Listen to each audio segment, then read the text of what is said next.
Perkenalkan, nama saya Ferdi Muharali Sandineci. Saya akan menjelaskan bagian pertama, yaitu jaringan syaraf alami. Dalam kehidupan sehari-hari, manusia memproses informasi melalui jaringan syaraf yang kompleks yang dikenal dengan nama otak. Di dalam otak, sel informasi akan diproses dan diinterpretasikan oleh sel syaraf atau neuron. Neuron terdiri dari 3 bagian, yaitu yang pertama dendrit atau akar sel yang menerima informasi dari neuron lain. Yang kedua itu ada soma atau badan sel sebagai tempat mengolah informasi. Dan yang terakhir itu adalah akson atau batang sel sebagai jalur penghubung antar neuron. Perkenalkan, nama saya Mas Amanandra. Sekarang saya akan melanjutkan bagian kedua, yaitu tentang jaringan saraf tiruan.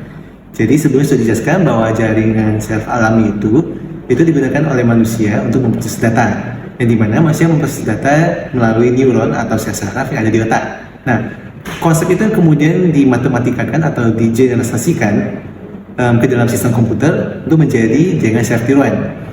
Kalau di neuron itu menggunakan sel saraf untuk memproses data, maka di jaringan saraf tiruan ini atau JST terdapat layer yang menjadi neuron-neuron tersebut. Secara umum, di JST terdapat 3 lapisan, yaitu lapisan masukan, lapisan tersembunyi, dan lapisan keluaran. Di lapisan masukan ini, data yang dengan berbagai macam format seperti format gambar, video, maupun teks akan diproses pertama kali di layer ini. Kemudian, data sudah diproses di layar masukan akan diproses kembali di layar tersembunyi. Di lapisan tersembunyi terdapat fungsi aktivasi yang akan menentukan apakah sinyal masukan akan diteruskan ataupun dihentikan. Kemudian, data sudah diproses di layar tersembunyi akan menuju ke layar keluaran, di mana layar ini merupakan layar terakhir dari si data masukannya. Di lapisan JST sendiri memiliki komponennya tersendiri. Yang pertama itu ada perseptron. Perseptron ini berbeda dengan algoritma perseptron, tetapi perseptron di sini merujuk ke unit-unit pengolah yang ada di lapisan jaringan saraf tiruan. Bisa dilihat di sini pada gambar di samping saya ini, X1, X2, dan X3 ini merupakan layar masukan, di mana mereka ini merupakan unit pengolah yang ada di layar masukan. Kemudian yang sebelah sini, yaitu di Y ini, merupakan layer keluaran, di mana layer ini tuh merupakan perseptron ataupun unit pengolah dari layar keluaran ini. Masing-masing perseptron ini dihubungkan dengan penghubung yang disebut dengan link, yang dimana diwakili oleh lambang W1, W2, dan W3. Gabungan dari berbagai perseptron juga penghubung ini yang akan membentuk arsitektur dari jaringan saraf tiruan. JST ini merupakan cabang dari machine learning, khususnya deep learning, yang memiliki beberapa kelebihan dan kekurangan tersendiri. Kelebihan JST yang pertama itu adalah bisa menyimpulkan pengetahuan meski tidak ada kepastian. Kelebihan kedua, bisa melakukan generalisasi dan mengekstrapola. Kelebihan ketiga, mempunyai fault tolerance dan mampu melakukan perhitungan secara berurutan sehingga proses lebih cepat. Namun JST sendiri memiliki kekurangannya. Yang pertama itu kurang bisa melakukan perhitungan numerik yang tinggi. Lalu kurang bisa melakukan penghitungan algoritma aritmatik, operator logika, dan simbol. Kekurangan ketiga itu membutuhkan waktu pelatihan yang lama. Perkenalkan, nama saya Agustiana Nanda. Saya akan menjelaskan bagian arsitektur jaringan syaraf tiruan. Nah, arsitektur jaringan syaraf tiruan itu memiliki 2 bagian. Yang pertama itu jaringan layar tunggal, yang kedua jaringan layar jamak. Jaringan layar tunggal itu memiliki 2 unit pengolah, yaitu unit input dan unit output. Nah, contohnya itu yang pertama ada Adelin atau Adaptive Linear Neuron. Adelin itu semacam otak tiruan. Jadi, misalnya nih kita memberikan beberapa contoh angka kepada Adelin, nanti Adelin akan belajar mengenali pola di balik angka-angka tersebut dan kemudian dapat memprediksi angka berdasarkan apa yang telah dia pelajari. Nah, contoh yang kedua itu ada Hopfield Network. Nah, itu jaringan Hopfield itu semacam memory recall untuk pola. Jadi, kita akan mengajarkan kepadanya beberapa pola, nanti dia bisa mengingatnya. Contoh yang ketiga itu ada perseptron. Perseptron itu seperti penerima sinyal yang membedakan antara 2 jenis sinyal. Misalnya nih, kita memberitahu perseptron tentang apel dan jeruk. Nanti perseptron itu akan membedakan keduanya berdasarkan ciri-ciri yang kita berikan. Misalnya, ciri-ciri yang kita berikan itu warna atau bentuk. Contoh yang keempat itu LVQ. LVQ itu Learning Vector Quantization. Nah, LVQ itu semacam mesin yang belajar untuk mengelompokkan hal-hal ke dalam kategori tertentu. Misalnya nih, kita memberitahu FAQ tentang beberapa hewan seperti kucing, anjing, belalang. Dan nanti FAQ itu akan membedakan beberapa hewan tersebut dengan mengklasifikasikan hewan-hewan yang diberikan kepadanya. Kemudian jaringan layar jamak. Jaringan layar jamak itu memiliki unit pengolah tambahan berupa hidden layer. Nah, contohnya itu yang pertama ada Medellin. Medellin itu tidak hanya menghafal informasi. Misalnya, kalau manusia ketika dia mendapatkan informasi, dia akan mencari tahu informasi tersebut terlebih dahulu sebelum mengambil keputusan. Nah, Medellin juga seperti itu. Ketika dia mendapat informasi, dia akan melakukan proses terlebih dahulu sebelum menghasilkan output. Yang kedua, contoh yang kedua itu ada backpropagation. Backpropagation itu memungkinkan jaringan saraf untuk mengoreksi dirinya sendiri.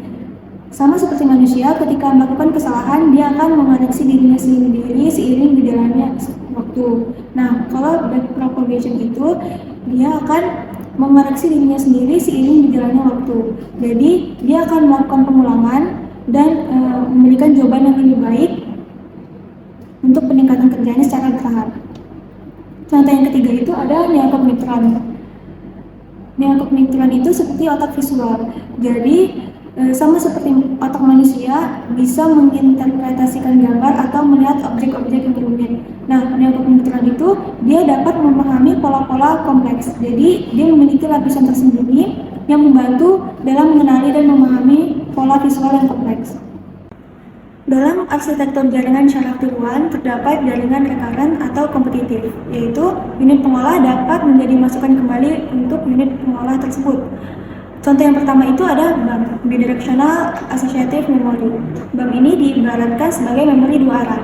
Bayangkan nih, kita memberikan beberapa kata atau konsep ke BAM, nanti BAM akan dapat mengingat hubungan antar mereka. Jadi kita akan memberikan satu kata ke BAM, BAM dapat mengingat kata terkait yang pernah kita berikan sebelumnya. Sebaliknya juga kayak gitu. Jadi, unit pengolah dalam BAM ini dapat berinteraksi kembali untuk membantu ingatannya. Contoh yang kedua itu ada Boltzmann mechine. Jadi, mesin Boltzmann ini seperti tim diskusi. Sama seperti manusia, ketika melakukan diskusi pasti akan memberikan pendapat satu sama lain. Nah, mesin Boltzmann juga kayak gitu. Jadi unit pengolah berinteraksi satu sama lain, kemudian mereka memberi masukan dan merespon satu sama lain, sehingga informasi dapat tersebar dan diproses di antara mereka. Contoh yang ketiga itu ada Hopfield Network. Nah, itu jaringan Hopfield itu dapat dibandingkan dengan pola ingatan. Jadi kita akan memberikan beberapa pola ke Hopfield, lalu dia dapat mengingat dan mengenali pola tersebut ketika diberikan inputan yang benar. Dalam sebuah jaringan syaraf tiruan, unit pengolah memiliki fungsi untuk menghitung keluaran berdasarkan jumlah dari perkalian masukan dengan bobotnya. Fungsi ini dapat dirumuskan sebagai fungsi F dari net sama dengan fungsi dari jumlah perkalian XI dengan WI. F itu adalah fungsi aktivasi. Net itu adalah hasil penjumlahan dari perkalian setiap XI dengan WI. Jumlah ganda itu menunjukkan penjumlahan atas semua elemen dalam suatu rangkaian atau himpunan. Dalam hal ini penjumlahannya itu XI dan WI. XI itu masukan KI, WI itu bobot KI. Nah, jadi fungsi aktivasi ini menentukan apakah unit pengolah tersebut akan menghasilkan keluaran atau tidak, berdasarkan aturan atau karakteristik tertentu yang diinginkan dalam desain jaringan syaraf. Perkenalkan, nama saya Janumela. Di sini saya akan melanjutkan penjelasan dari teman-teman saya sebelumnya. Kita sampai pada bagian klasifikasi JST. Klasifikasi JST ini dibagi menjadi 4 bagian. Yang pertama, Supervised Feed Forward. JST ini dibimbing dalam penyimpanan informasi dan masukan yang diterima akan diteruskan tanpa umpan balik. Yang kedua, Supervised Feedback. JST ini dibimbing dalam informasi dan masukan yang diterima akan diteruskan dengan umpan balik. Unsupervised Feed Forward. JST ini tidak dibimbing dalam penyimpanan informasi dan masukan yang diterima akan diteruskan tanpa umpan balik. Unsupervised Feed Forward, JST ini tidak dibimbing dalam penyimpanan informasi dan masukan yang diterima akan diteruskan dengan umpan balik. Selanjutnya saya akan menjelaskan tentang aliran informasinya. Supervised Feed Forward itu mengalir maju dari lapisan input ke lapisan output tanpa adanya siklus atau loop mundur. Kedua, supervised feedback. Aliran informasinya itu merupakan umpan balik dari keluaran ke lapisan-lapisan sebelumnya. Ketiga, unsupervised feed forward. Arah aliran informasinya mengalir maju seperti pada supervised feed forward. Tetapi karena tanpa pengawasan, tujuan utamanya adalah menemukan pola atau struktur dalam pola. Yang keempat, unsupervised feedback. Arah aliran informasinya dapat mengalir mundur untuk membentuk atau memperbarui representasi internal model. Jadi, JST supervised umumnya digunakan untuk tugas klasifikasi dan regresi. Sementara, JST unsupervised umumnya digunakan untuk tugas seperti pengelompokan atau clustering atau reduksi dimensi. Sekian dari penjelasan saya, terima kasih. Nama saya Andreas Randi. Hari ini akan mempresentasikan tentang algoritma hub. Algoritma hub memiliki dasar menyatakan bahwa ketika ada dua neuron yang bernilai sama-sama positif atau negatif, ketika dihubungkan dengan sinapsis, maka frekuensi sinapsisnya akan meningkat. Sebaliknya, ketika dua neuron yang memiliki nilai yang berbeda, salah satu bernilai positif dan lainnya negatif, jika dihubungkan dengan sinapsis, maka frekuensi sinapsisnya akan melemah. Selanjutnya, algoritma perseptron. Algoritma perseptron adalah jaringan pelatihan terbimbing yang menggunakan target keluaran sebagai data masukan untuk proses pelatihan jaringan. Jaringan perseptron terdiri dari beberapa unit masukan, sebuah bias, dan sebuah unit keluaran. Selanjutnya, algoritma Adeline. Algoritma Adeline atau adaptive linear neuron memiliki arsitektur yang mirip dengan algoritma perseptron. Namun, algoritma Adeline memiliki modifikasi komponen berbeda-beda dengan algoritma perseptron. Adeline menggunakan aturan delta, least mean square, reduksi aktivitas identitas. Selanjutnya, algoritma Madeline. Madeline merupakan algoritma pelatihan JST yang terbentuk dari berbagai jaringan Adeline. Dalam jaringan Madeline terdapat sebuah lapisan tersebut. Selanjutnya, algoritma Oakville discrete. Algoritma Oakville adalah algoritma pelatihan tidak terbimbing. Algoritma ini memiliki bentuk jaringan yang setiap bentuk prosesnya terhubung satu sama lain. Jaringan memiliki pertemuan bentuk yaitu BIJ dengan BJI dan BII sama dengan 0. Algoritma backpropagation. Backpropagation adalah algoritma pelatihan JST yang terawasi untuk meminimalisir pada Baiklah, selanjutnya saya Muhammad Rangga Prawana Putra akan menjelaskan tentang studi kasus. Pada laporan ini kami mengangkat contoh studi kasus yaitu tentang memprediksi harga minyak bumi. Dapat dilihat dari chart di samping saya terdapat kumpulan data dari bulan Mei tahun 1987 hingga bulan Mei tahun 2015. Pada chart di samping terdapat perbandingan dari harga minyak WTI, harga minyak Brent, dan mata uang US dollar, yang mana dapat dilihat perbandingan dari harga minyak WTI dan Brent itu tidak jauh selisih berbedanya. Dan dapat disimpulkan bahwa kenaikan harga minyak bumi dipicu oleh melemahnya mata uang US dollar. Lalu, prediksi harga minyak bumi dilakukan dengan cara JST multilayer yang menggunakan pelatihan backpropagation. Pada gambar di samping menunjukkan arsitektur jaringan saraf tiruan yang akan digunakan dalam studi kasus yang kami angkat. Arsitektur yang digunakan adalah arsitektur multilayer, lapisan masukan X1 hingga X12 berjumlah sebanyak 12 unit yang mempresentasikan jumlah bulan dalam satu tahun. Terdapat satu lapisan tersembunyi yang terdapat fungsi aktivasi untuk menjumlahkan masukan dengan satu nilai bias pada variabel BI, lalu lapisan keluaran pada variabel Y berisi hasil dari penjumlahan masukan yang dilakukan oleh lapisan tersembunyi dan digabungkan dengan satu bias pada variabel BJ. Lalu untuk menguji keakuratan prediksi yang dapat dihasilkan oleh arsitektur jaringan syaraf tiruan ini, dapat menggunakan nilai mean absolute percentage error atau MEPE untuk memperoleh akurasi prediksi dalam bentuk persentase dengan membandingkan data prediksi dengan data aktual yang ada. Lalu pada rumus di samping ini dapat dijabarkan di mana Y merupakan data aktual dan variabel W merupakan data prediksi. Kemudian nilai prediksi dapat diperoleh dengan pengurangan nilai MAPI yang diperoleh dengan nilai persentase 100%. Baik, sekarang saya akan menjelaskan simulasi yang berhubungan dengan studi kasus yang telah kami pilih. Simulasi ini kami ambil dari video dari YouTube, yang dimana di sini dia akan memprediksi harga emas dengan algoritma pelatihan backpropagation di Python. Pada simulasi ini dia memiliki 4 variabel. Satu variabel output yaitu berupa price dan 3 variabel input yaitu open, high, dan low. Pada simulasi jaringan secara tiruan ini dengan metode backpropagation dia memiliki 3 layer yaitu input layer, output layer, dan hidden layer. Pada simulasi ini dia memiliki jumlah dataset sebanyak 9.771 data dan dibagi 80% untuk training dan 20% untuk testing. Ini merupakan implementasi program jaringan secara tiruan yang dilakukan di Python.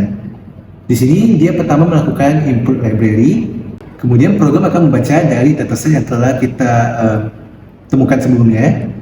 Lalu kemudian dataset tersebut kita bagi 80%-nya untuk data training dan 20%-nya untuk data testing.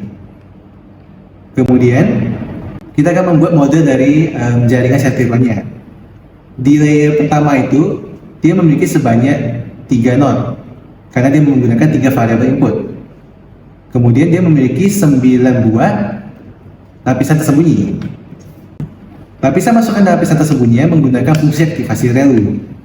Dan untuk menentukan tingkat akurasi dari jaringan secara tiruan yang telah dibuat, di sini mereka menggunakan main absolute error untuk menentukan tingkat akurasi dari jaringan yang telah mereka buat.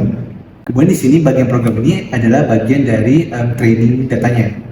Setelah training, maka sisa datanya akan digunakan untuk testing. Ini merupakan hasil output dari tes yang telah dilakukan. Hasil outputnya bisa kita presentasikan dalam bentuk lain, yaitu berupa graf. Ini merupakan contoh dari hasil outputnya yang berupa graf. Terakhir, saya akan menjelaskan review paper yang telah kami buat. Di sini, judul dari paper kami adalah Prediksi Harga Minyak Mentah Menggunakan Jaringan Secara Tiruan. Jurnal ini ditulis oleh John Ferry, Surmayanti, dan Gus Lendra. Latar belakang masalah dari jurnal ini adalah untuk memprediksi harga minyak mentah dunia yang selalu berfluktuatif. Metode yang mereka gunakan di sini adalah metode pelatihan backpropagation pada jaringan secara tiruan. Ini merupakan gambaran dari analisis GAP metodenya.